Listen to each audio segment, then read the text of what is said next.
Wow, I don't know about you, but I am so pumped on being in church with you today. And those of you joining us online, wherever you are, if you're at home in your PJs or you are traveling, wherever you are, it is so great to be together and to be able to dig into God's Word. And we are launching our very first week of 52-week Catechism. Last week was the introduction.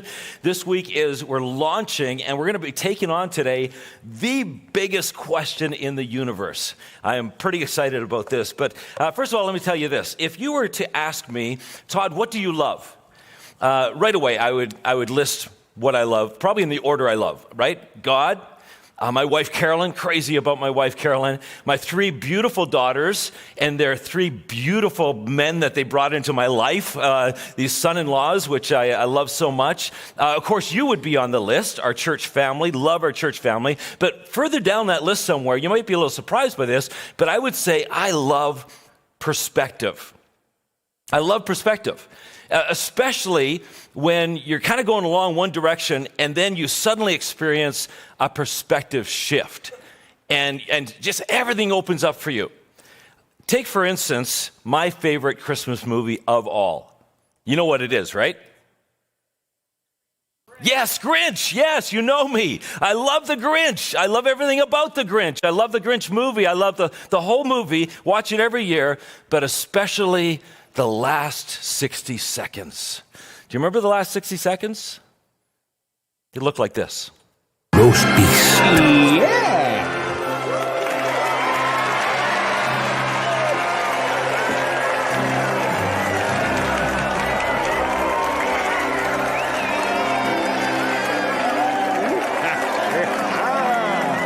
There's nothing like the holidays. Who wants the gizzard? I do. Too late. That'll be mine.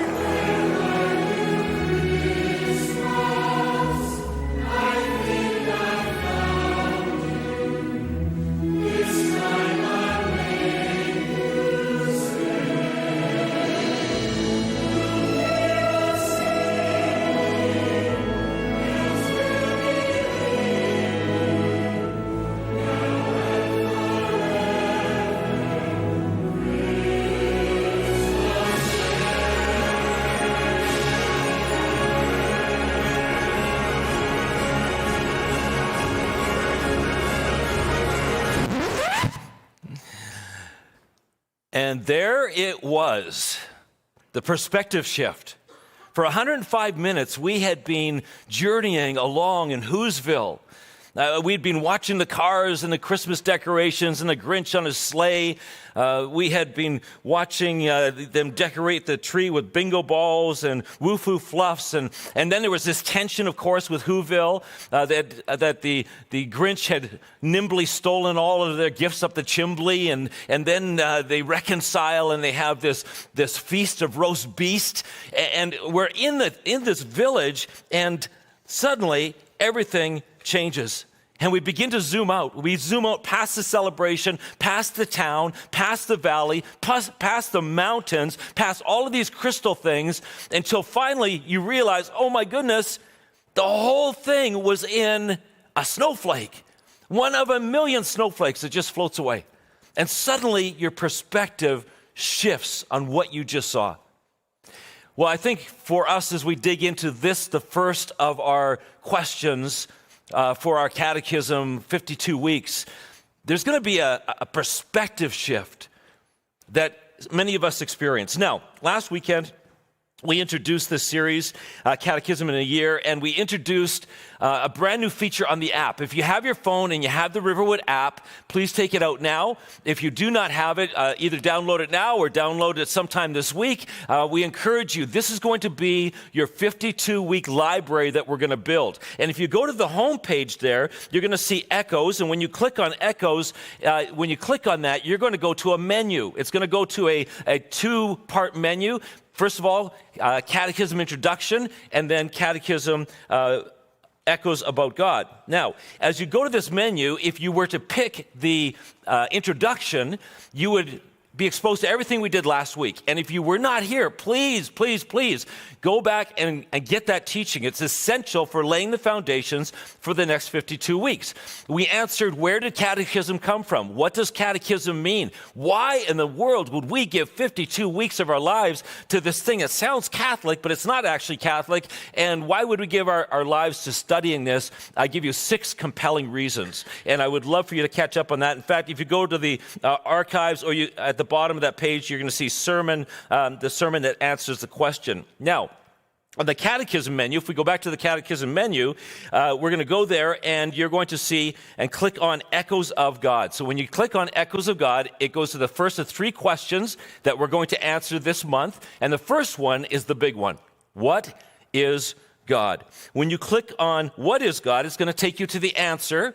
But then also under the answer, you're going to see 3 tabs. 3 tabs under the answer. The first one is My Notes. If you click on My Notes, it's going to take you to sermon notes for this message today. You have the opportunity to fill in the blank. You can add your own notes in there, and they're going to be saved on your phone. So at the end of the series, you're going to have 52 weeks of sermon notes and study. If you go back, you're going to hit the other tab, Bible Reading. You're going to see a Bible Reading tab. And on that Bible Reading tab, when you hit that, there are verses that are curated for this particular topic for this next week. Monday, Tuesday, Wednesday, all the way through. You can read those verses. Then coming back out again, you're going to see So What? It's a 60-second video that we're putting together every week that's going to be the little capture, 60 seconds of why this question and answer even matters in your life. And it gets very, very practical. So, if you are ready, we would love for you to now come to the sermon note page. Go to your sermon note page. Track along with us. We're going to do some learning together as we tackle our very first question, which is a big question. What is God? Now, I know that even as I say, what is God, some of you are already offended and you're bothered. And you're going, no, we shouldn't be saying, what is God? We should be saying, who is God? Those are different questions. And we're saying, what is God? We're asking, what is God, for a strategic reason. Let me show you. If I was to say, who is Alvin? We would be able to answer who Alvin is. But if I was to be able to say, what is Alvin? That's a legitimate question, but it's a different question, right? One his wife Sylvia is probably asking lots of the time, like, what is this guy? Who is this guy? Right? But what is Alvin? What is Alvin is a different question than who is Alvin. And if I was to ask, what is Alvin? We would answer and say, well, Alvin is a human being. He's an earthling. He's a mortal. He's a soul. He is a Homo sapien. He is part of the human race. It is very legitimate to ask. In fact, when we ask the question, what is Alvin, we end up with kind of a deeper, bigger, broader question than simply, who is Alvin? So when we come to this question, what is God, we're not trying to be rude but not asking, who is God? We're going even a little deeper to say, what is the essence of God? How do we understand what God is? So what is God? Often we start with the attributes and the characteristics. That's kind of the who part. We're going to go deeper than that. What is God? And I'm going to give you 4 answers that I think kind of help us understand what God is. The first one is this: God is the uncaused cause. This is going to kind of get a little heavy for Sunday morning, but I want you to stick with me. When we talk about the origins of the universe and where everything came from, you basically have 2 options. Option number 1 is that matter gave rise to mind, or mind, this is the second option, mind gave rise to matter. These are your 2 options.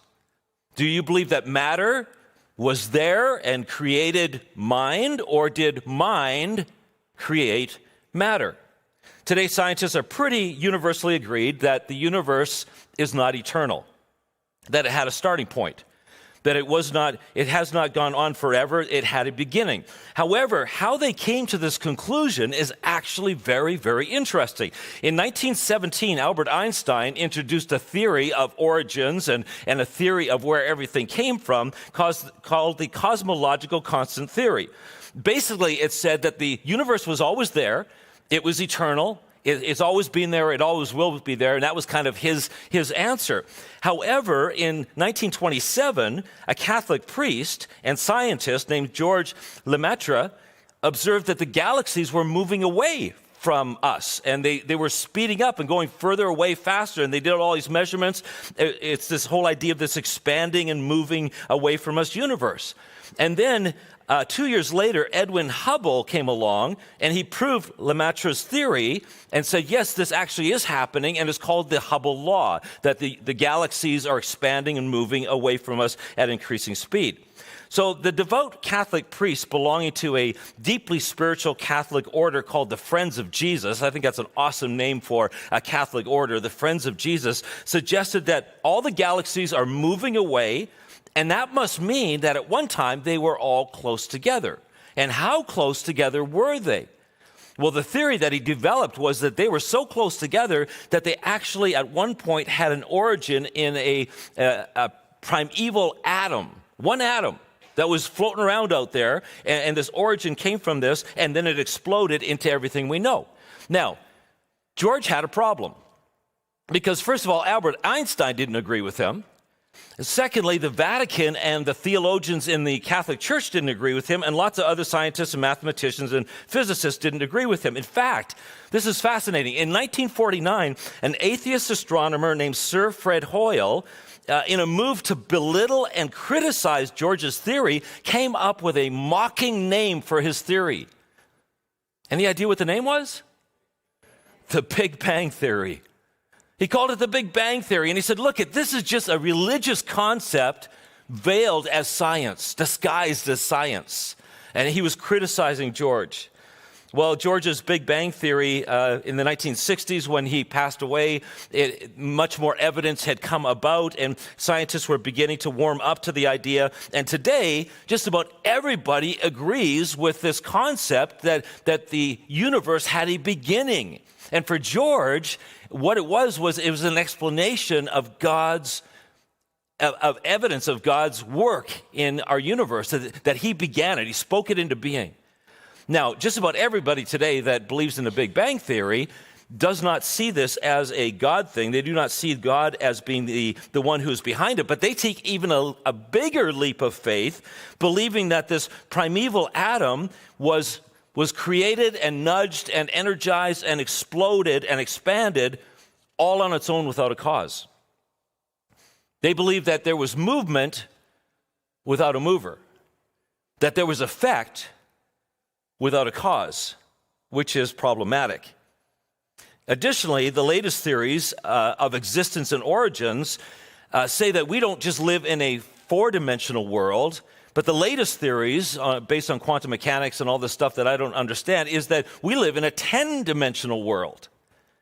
Now, this is going to get a little weird. We're going to take a little bit of a rabbit trail, but I think it's worth taking for a few minutes. This rabbit trail is going to help us understand that although we understand the universe as four dimensions, which would be three of them being space, so you got width, you got height, you got depth, and you got time. Those are the four dimensions that we see and experience. This theory says that we are actually living in a 10-dimensional world with 6 other dimensions that we have not yet experienced. Now, this theory is a bit of mind-blowing scientific stuff that is way beyond my pay grade. However, it is seriously being postulated as an explanation for our existence and how the universe works. Scientists are saying that this is how it is, that there is width, there is height, there is depth, there is time. Those are the 4. But the latest quantum mechanic theory, called string theory, says that there's a 5th dimension. And in this 5th dimension that you can't see, you can move forward in time and you can move backwards in time. Okay, so that's a little freaky.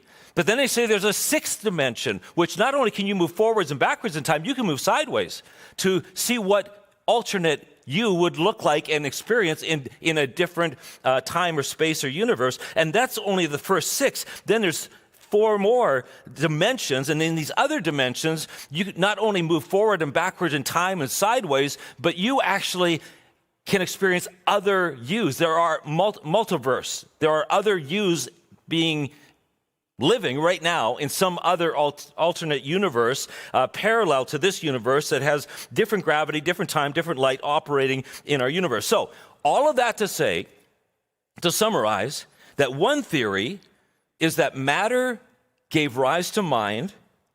A primeval atom existed forever. It was just there, superheated and exploded, expanding into all the matter in the universe.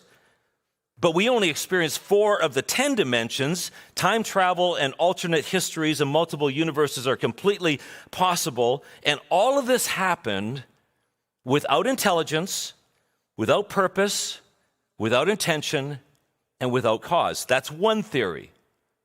The other theory is that mind gave rise to matter, a force outside of the 4 dimensions that we can see, which would be in a 5th dimension, which we would understand to be a spiritual dimension. And this force is the uncaused cause. This force is the cause that caused everything to happen. And we would call this force God. In one theory, we have matter appearing and moving on its own without a cause and existing in 10 dimensions.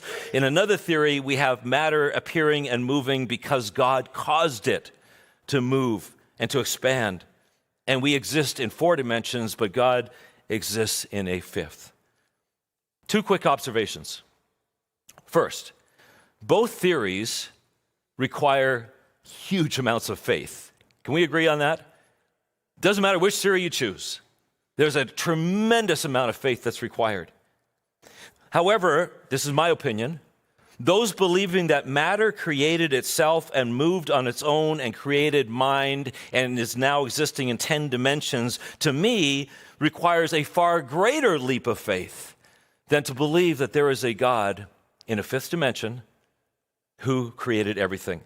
So, what is God? God is the uncaused cause. When God stepped out of the 5th dimension into Moses' 4-dimensional space, universe of space and time in Exodus chapter 3, verse 14, Moses asked, "Who are you? Who are you?" And God answered, "I am. I am. I am who I am." This was the ultimate statement of self-sufficiency, self-existence, and independent superiority. In Revelation chapter 1, verse 8, God says this. God says, "I am the Alpha and the Omega, the very beginning and the very end, the one who is, the one who was, and the one who is coming, the all-powerful." And in Colossians 1:15, when Paul is trying to answer this question of who is God, he points to Jesus, says this, "He is the exact image of the invisible God, the firstborn of creation, the eternal. It was by him that everything was created, the heavens and the earth, all things within and upon them, all things seen and unseen, thrones and dominions, spiritual powers and authorities. Every detail was crafted through his design, by his own hands, and for his purposes. He has always been. It is his hand that holds everything together." Could the word of God be any clearer? That God is the uncaused cause, that God was there, that God is the I am, the ultimate self-sufficient one, that God existed and exists outside of our material world, that is governed by time and space, that God is the Alpha and the Omega, the beginning and the end, that he's the creator of the heavens and the earth and everything that is, and he is the mover of atoms, and he is the multiplier of atoms, and he is the creator of everything that we know. Number 2, God is ineffable, transcategorical. I think when we're talking about God and trying to stretch our understanding of God, it's good to stretch our vocabulary and maybe use some words that we're not familiar with.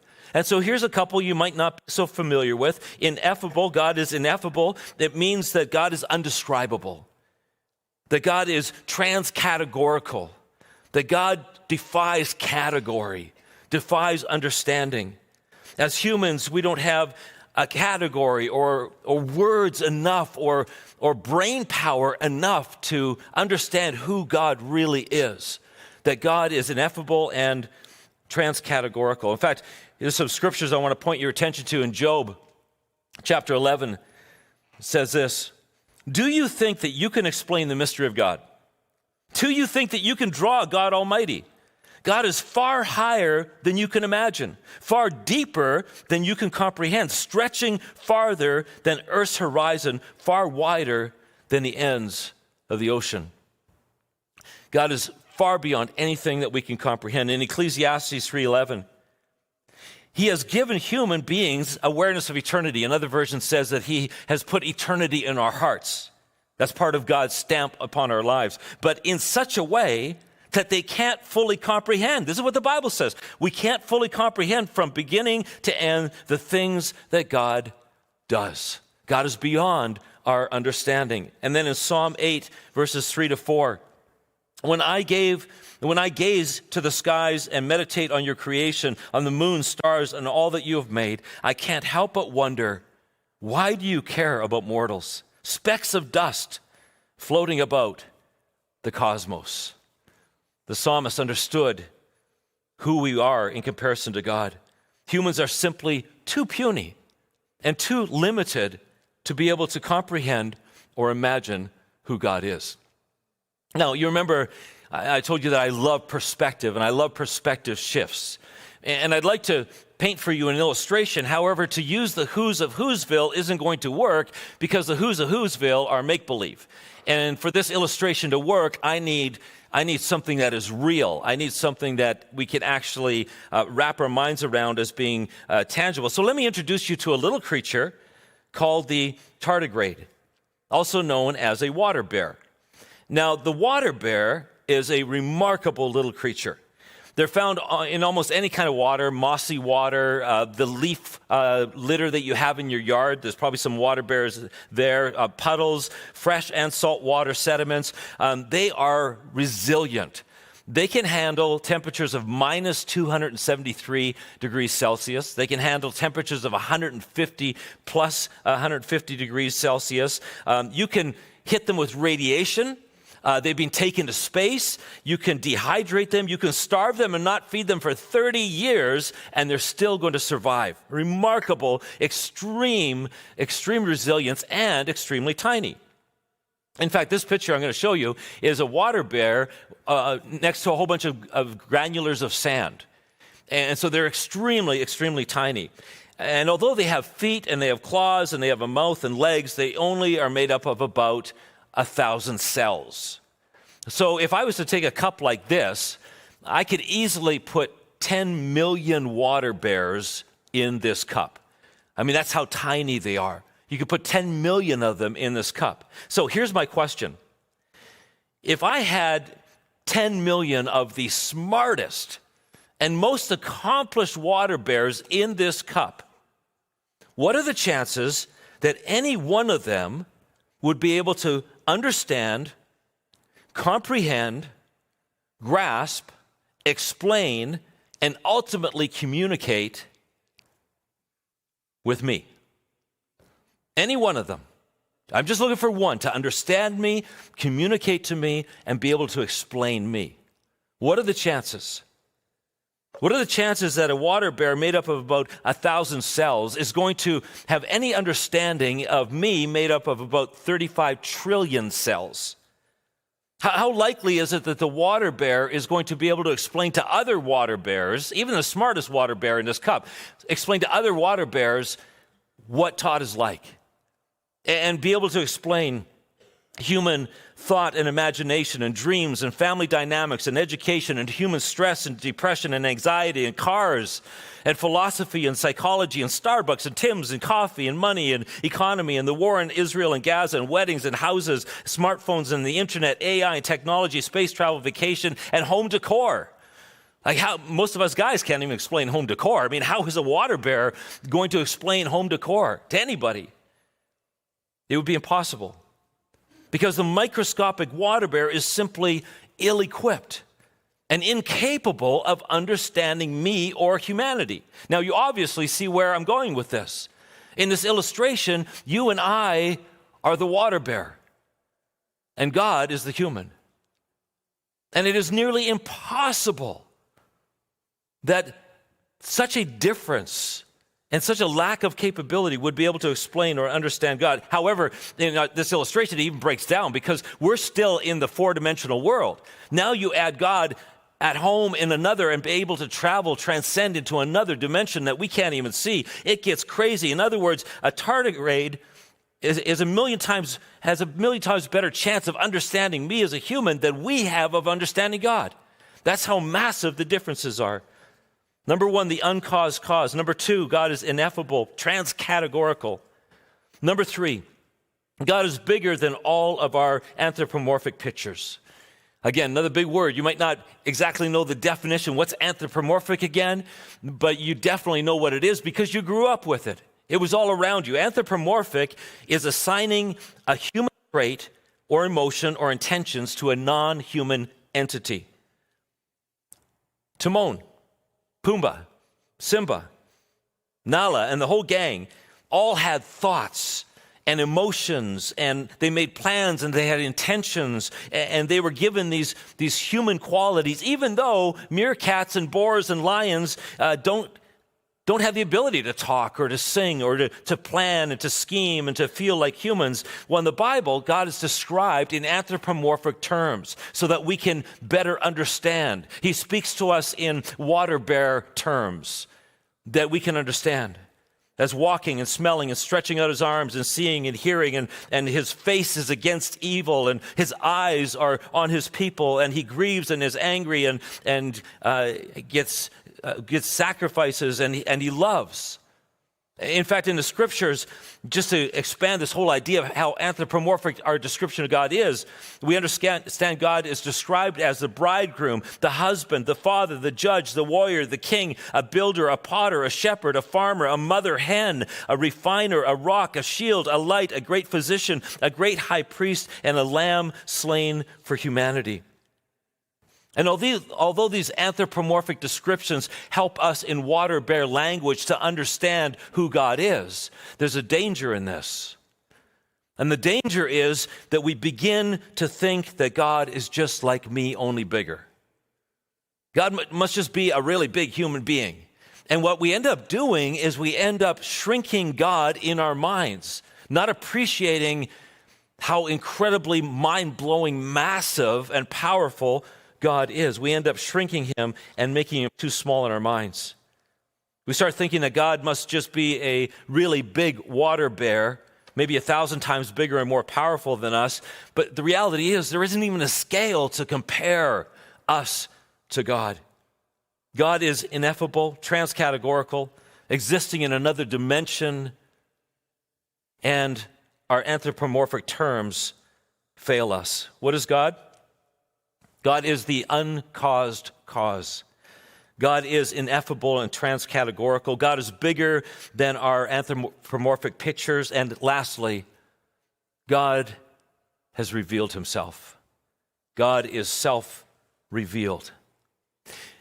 God bridges the distance between us and him and the different dimensions by revealing himself in four ways. I'm going to dig into some scripture to show you these. The first way is through creation. Romans chapter 1, verse 18 says this: "But the basic reality of God is plain enough. Open your eyes, and there it is. By taking a long and thoughtful look at what God has created, people have already been able to see what their eyes can't see. Eternal power, for instance, and the mystery of his divine being. So nobody has an excuse. People knew God perfectly well, but when they didn't treat him like God, refusing to worship him, they trivialized themselves into silliness and confusion so that there was neither sense nor direction left in their lives. They traded the glory of God, who holds the whole world in his hands, for cheap figurines you can buy at a roadside stand." That passage says that God revealed himself, obviously, in creation. Secondly, God revealed himself in human morality and consciousness. Romans chapter 2. When outsiders, people who don't worship or know God, when outsiders who have never heard of God's law follow it, they confirm its truth by their obedience. They show that God's law is woven into the very fabric of our creation. There is something deep within them that echoes God's yes and no, right and wrong. Even if they don't know him, even if they don't worship him, even if they don't follow him, they know that God exists because of their consciousness and their morality. We would explain it this way. There is no logical reason, and in fact, there is no reason at all that a biological accident that happened as matter gave rise to mind, and it happened all on its own, and it evolved out of this primordial soup, would have a soul, would have any sort of divine purpose, or would have any sense of conscience or human rights. I mean, human rights wouldn't mean anything to a biological accident, or strive for love or for goodness or justice or virtue. And yet humanity does. Even people who are far from God have love and have the sense of justice and humanity. And that's because the word says that God put that in us. It's a sign of his existence. It would not just come from atoms colliding together. God reveals himself through creation. God reveals himself through human morality and conscience, and God reveals himself through his Son. John chapter 1, verse 18. No one has ever seen God, but God's only Son, who is himself God, is near to the Father's heart. He has revealed God to us. We get to know God by getting to know Jesus. Jesus reveals the person and the power and the character of God. And finally, lastly, God reveals himself through his word. The Bible actually says there's two ways that God reveals himself through his word. One is in the unshared attributes, those characteristics and attributes that only belong to him. It's like God is saying, these are the qualities that only I in the entire universe, no matter what dimension you go into, only I possess. There's no one else in the universe, inside or outside of the universe, who have these qualities. So what are those qualities in the Bible? This is going to be a systematic theology class in 60 seconds, okay? So fasten your seatbelts. Omniscience. Perfect in knowledge and knowing everything. Omnipresence, the ability to be everywhere at the same time. Omnipotence, the power to do anything he wants without limits. Immutability, unchanging, never weakening, never degrading, never getting old. Eternality, without beginning or end. Sovereignty, supreme rule and authority. Transcendence, existing beyond the four dimensions of our universe, not tied to our material world. And creator, the source of all that is, creating everything by his sheer power of his words. Those are the unshared attributes of God that are in the Bible. Now, there are also a revelation of God in the shared attributes. You see, the Bible tells us that we are image bearers. Every one of us has a stamp of God upon us. You can see God by looking at one another. We are image bearers. And so here's the shared attributes. First of all, spirit. We each have a spirit that will live beyond physical death. Love. Love is a quality that trees and aardvarks simply don't have. It comes from God as he put that into us. Justice, truth, beauty, communication, relationship, emotion, purpose, and meaning. These are all the attributes that we see that we share with God. And quite simply, these attributes that exist, they would never exist if just two atoms collided and we evolved. These are the reflection of God upon our lives. So, what is God? Well, every week for the next 52 weeks, we're going to take one of the most challenging questions of our faith, and we're going to answer. I'm going to do my very best to provide an answer. And this is the best I could come up with. God is the uncaused cause, existing outside the material world and not governed by time or space. God is the ineffable, indescribable, transcategorical creator and sustainer of all. God is bigger, far bigger than our anthropomorphic descriptions, yet God has revealed himself in creation, in human conscience. Jesus is Son, and in the Bible, God is beyond description, yet makes himself knowable. Which leads to another very important question. So what? So what? So what? We got these theories. What difference is that going to make in my life this afternoon and tomorrow morning? What possible difference could this make in my life? Well, I want to borrow your imagination for a moment. I want you to imagine that a certain person who makes $11 million a concert and is a billionaire. Any guesses of who that is? Taylor Swift. I want you to imagine that Taylor Swift is flying over Winnipeg. Taylor Swift is flying over Winnipeg, and she leaves a note.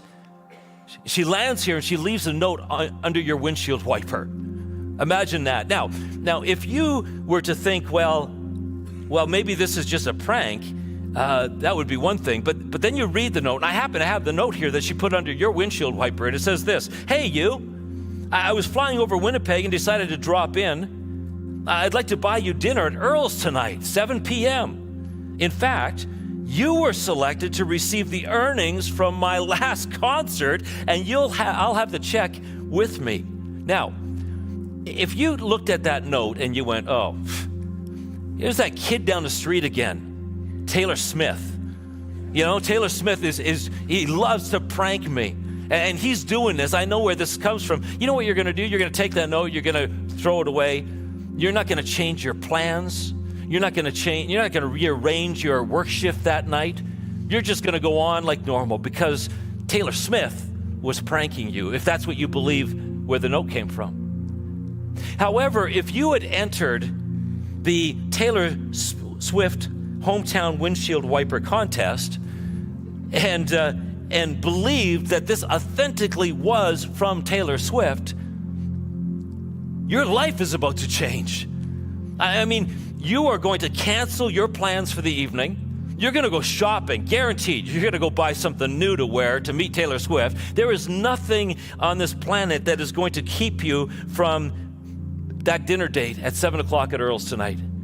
You're not only going to cancel your shift, you're probably going to quit your job because you're going to do everything you can to meet with Taylor Swift. No person, no circumstances, no force is going to keep you away from Earl's tonight at 7 o'clock to meet Taylor Swift and to collect your $11 million US. Church, likewise, who you believe authored this book makes all the difference in your life.